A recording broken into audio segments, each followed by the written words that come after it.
आज का सत्संग ध्यान पूर्वक पूरा जरूर सुने।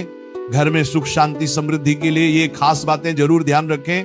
आप सभी लोग जो अपने घरों में दीपक जलते हैं, उसकी बाती का पूरा जल जाना या बच जाना क्या संकेत देता है? आपके पूजा, घर, मंदिर और खास अवसरों पर जैसे कि दीपावली, व्रत और अन्य धार्मिक अनुष्ठानों में दीपक जलाने से जुड़ी है। क्या कभी सोचा होगा या देखा होगा कि जब आप दीपक जलाते हैं तो वो आपके जीवन में कौन से संकेत दे रहा है? क्या आपकी दीपक की बाती पूरी तरह से जल जाती है या वह अधजली रह जाती है? और क्या दीपक की बाती पर फूल बनने का क्या अर्थ क्या होता है? क्या आपको पता है कि पहले से जले हुए दीपक में बाती जलाना आपकी परेशानियों का कारण हो सकता है या नहीं? और कितने समय तक, कितने सालों तक एक ही दीपक का उपयोग करना शुभ माना जाता है या अशुभ?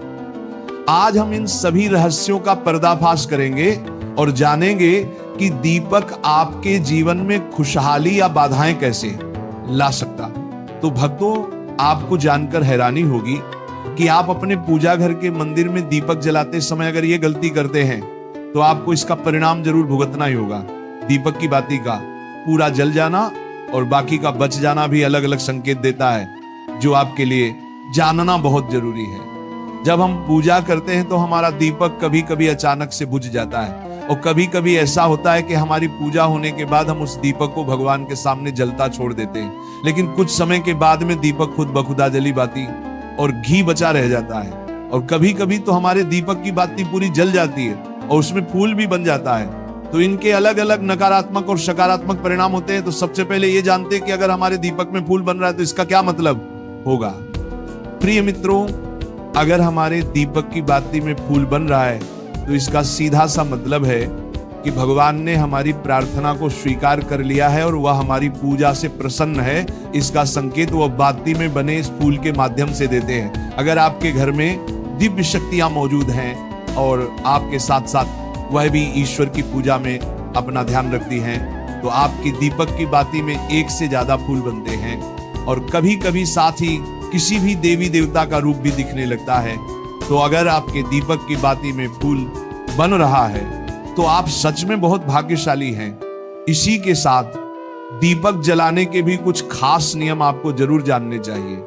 भक्तों, अगर आप पहले से जले हुए दीपक में अपनी बाती रखकर जलाते हैं तो ऐसा करने से दुर्भाग्य आपका पीछा कभी नहीं छोड़ता है। अगर दीपक में पहले से जली हुई बाती की राख या फिर रुई और कालिक है और आपने अपनी बाती इसमें रखकर जला दी तो ऐसा करने से भगवान आपसे प्रसन्न होने की बजाय नाराज हो जाते हैं और आपको इसके बहुत ही भयानक परिणाम देखने को मिलते हैं। आपके बनते हुए काम बिगड़ने लगते हैं, आपको आपकी तिजोरी का धन खर्च होने लगता है और आपके धन आने के सारे रास्ते भी बंद हो जाते हैं। तो हमेशा ये ध्यान रखें कि जब भी आप दीपक जलाएं, आप हमेशा साफ सुथरे दीपक का ही इस्तेमाल करें। दोस्तों, इसी के साथ कुछ लोगों की आदत होती है कि वह हर थोड़े दिन बाद अपने दीपक को बदल देते हैं। इस पर गुरुजी का कहना है कि आप जिस दीपक से पूजा करते हैं उसे कभी मत बदलिए, आप उस दीपक को सिद्ध हो जाने दीजिए। जब कोई दीपक रोजाना भगवान के सामने जलता है तो वह दीपक समय के साथ सिद्ध हो जाता है। भगवान की सकारात्मक ऊर्जा उस दीपक में आ जाती है और जब भी आप वह दीपक जलाते हैं तो आपका तन और मन दोनों पवित्र हो जाते हैं। तो आप हर रोज उस दीपक को साफ कीजिए, फिर उसमें बाती रखकर जलाएं। आप जितनी बार भी दीपक जलाएं उतनी बार उस दीपक को साफ करके बार बार उसी दीपक में बाती जलाएं। लेकिन अगर आप गलती से भी उस दीपक को बदलते हैं तो आपकी तरक्की में रुकावट आ सकती है। इसलिए आप अपने दीपक को कभी भी मत बदलना। 10 साल 20 साल तक आप उसी दीपक में लगातार बाती जलाएं, इससे आपका दीपक सिद्ध हो जाएगा और आप इसका चमत्कार अपने घर में भी देख सकते हैं। अगर आपके घर में कोई भी रोगी हो, बीमार हो या किसी का बुखार नहीं जा रहा हो तो आप इस दीपक को थोड़ी देर के लिए किसी बर्तन में डालिए और अब उस रोगी को ये पानी पिला दीजिए। 10 से 15 मिनट के भीतर उसका बुखार उतर जाएगा। वहीं अगर आपके घर में किसी को नजर लगी हो या फिर आपके व्यापार में किसी की नजर लगी हो, आपका धंधा अच्छे से नहीं चल रहा हो, तो भी आप इस दीपक को तांबे के बर्तन में पानी भरकर उसमें डाल दीजिए और रात भर के लिए छोड़ दीजिए। अगले दिन सुबह पानी का छिड़काव अपने घर में और अपनी दुकान पर करिए। ऐसा करने से आपको साफ साफ परिणाम दिखाई देंगे, क्योंकि जब हम लगातार एक ही वस्तु का प्रयोग अपनी पूजा में करते हैं तो वह वस्तु शुद्ध हो जाती है। भगवान की जो ऊर्जा होती है वह उस वस्तु में समा जाती है। तो कभी भी अपने मंदिर के दीपक को बदलने की गलती ना करें।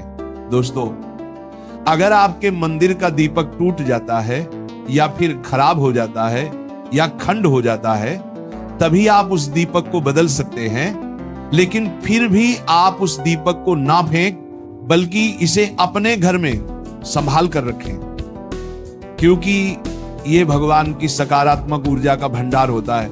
वहीं अब आपको यह भी बता देते हैं कि अगर आपके दीपक की बाती पूरी नहीं जलती है और आपके दीपक में घी बच जाता है तो इसका क्या परिणाम होता है। सबसे पहले ये देखिए कि अगर आप किसी भी पेड़ पौधे की पूजा कर रहे हैं और पूजा में जलाया हुआ दीपक पूरा नहीं जलता या फिर उसमें घी बच जाता है, तो इससे आपके घर में बीमारियां घर बना लेती हैं और ये बीमारी कभी भी आपका पीछा नहीं छोड़ेगी।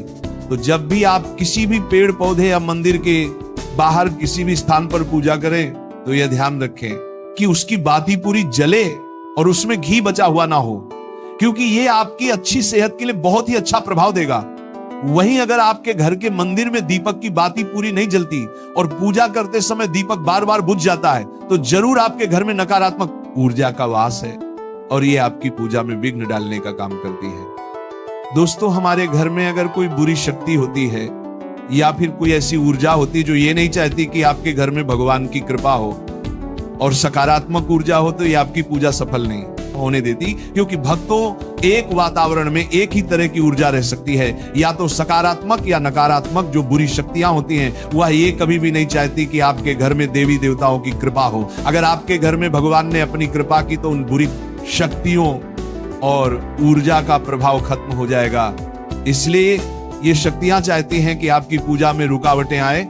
इन्हीं के प्रभाव से हमारा दीपक बार बार बुझ जाता है या फिर दीपक की बातें पूरी नहीं जलती।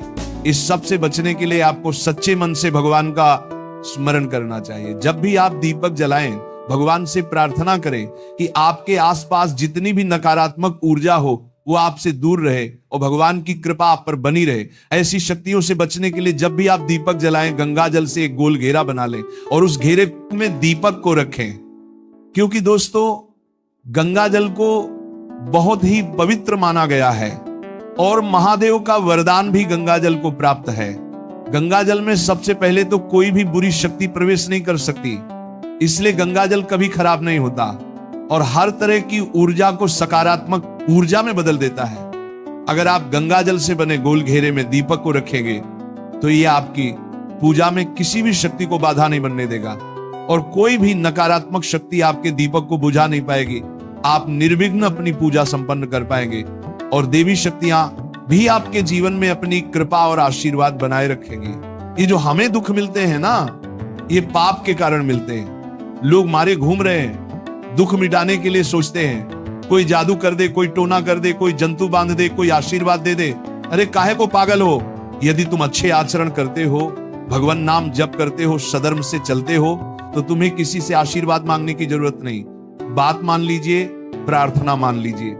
दिखावे में लाखों लोग अपने जीवन को नष्ट करने के लिए तैयार हैं। ये माया का ही तो दिखावा है जिसमें जन्म के जन्म हमारे नष्ट होते जा रहे हैं। सत्य मार्ग को क्यों नहीं पकड़ते हो?